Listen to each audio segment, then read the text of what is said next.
The ban's live, and nobody on the contractor side agrees on what it actually makes you sign. If you're just joining, Anthropic and the Pentagon have been locked in a procurement fight over whether Claude can be used for classified military work, while Anthropic keeps limits on lethal autonomous weapons and mass surveillance. At the same time, federal adoption kept moving. CISA reportedly used Mythos for government code audits, even as the supply chain risk designation left agencies and contractors sitting in legal uncertainty. This is Pentagon Watch. Today, the ban's real. The export controls are already lifted, and someone finally mapped the certification maze contractors are staring at Monday. We're reading the receipts now. Start with the paperwork nobody wanted to open. Mayor Brown put names on it. We'll keep tracking Anthropic Pentagon's supply chain risk fight. Follow the show so the next update finds you. Ryan Frazee, Adam S. Hickey, and John Prairie, writing in Mondaq. The Department of War, DOW, is now moving out on enforcement of its March 2026 designation of Anthropic as a supply chain risk, the first such designation ever applied to an American company. Contractors across the defense industrial base are receiving agency and prime contractor requests to identify, remove, and certify non-use of Anthropic products and services, including Claude, and those requests are arriving quickly and from multiple directions at once. The ban is live. The March supply chain risk designation on Anthropic, the first ever applied to an American company, is now generating actual paperwork, and Mayor Brown just published the contractor side breakdown. And here's the mess. Multiple agencies, multiple primes, all sending different certification requests, different scopes, different deadlines, different attestations about whether you touch Claude at all. A patchwork means somebody wrote each patch. With Frazee, Hickey, and Prairie on the Mayor Brown byline, the billable hours are already flowing, and the primes are going to eat the compliance cost while the little subs get squeezed out of the pipeline. That's the piece that lands for me.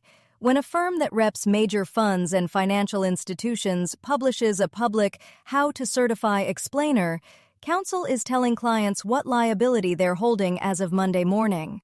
So contractors get a compliance maze for touching an American lab that said no to autonomous weapons. Meanwhile, nobody's sending certification letters about the PLA-linked firms on the other side of the ledger. Funny how the paper fence only faces one direction. From Tamzit at Bright Defense. Anthropic restored global access to Claude Fable 5 on July 1, 2026, ending an 18-day suspension triggered by U.S. export controls over a reported jailbreak discovered during Amazon security testing. Although the restrictions were lifted, the incident exposed unresolved questions about government oversight of frontier AI models, export control authority, enterprise AI governance, and the responsibilities of organizations deploying advanced AI systems. Here's the fact that reframes the whole export control panic. The jailbreak that got Fable 5 yanked for 18 days? Amazon's security team found it. Not Anthropic's red team, not a DoD audit, Amazon. And access came back July 1st. So the government slapped an emergency export control on the exact model it called a national security risk, then quietly lifted it 18 days later once the fix was in. So the trigger for a global shutdown was a finding from Anthropic's own cloud partner. Follow the contract trail on that one. Amazon's running the infrastructure, and Amazon surfaced the hole. And Bright Defense flags the wrinkle.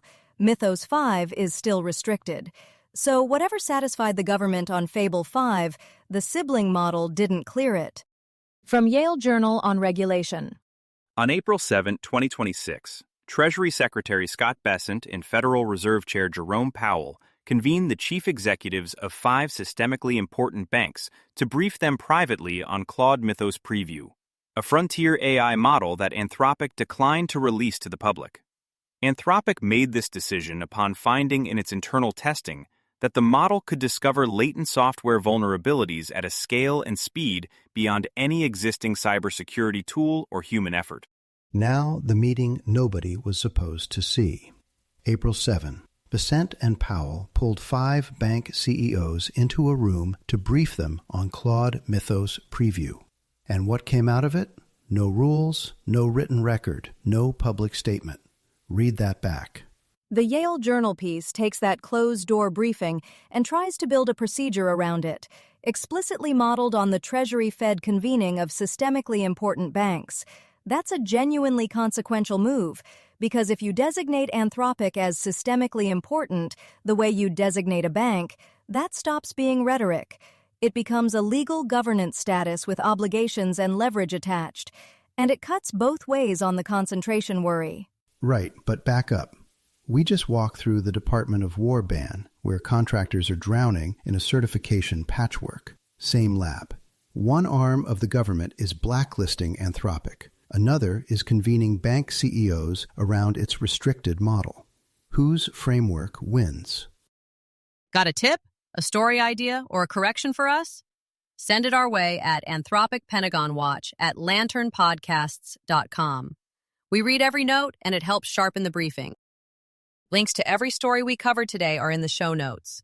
If something caught your ear, that's where to go for a closer read.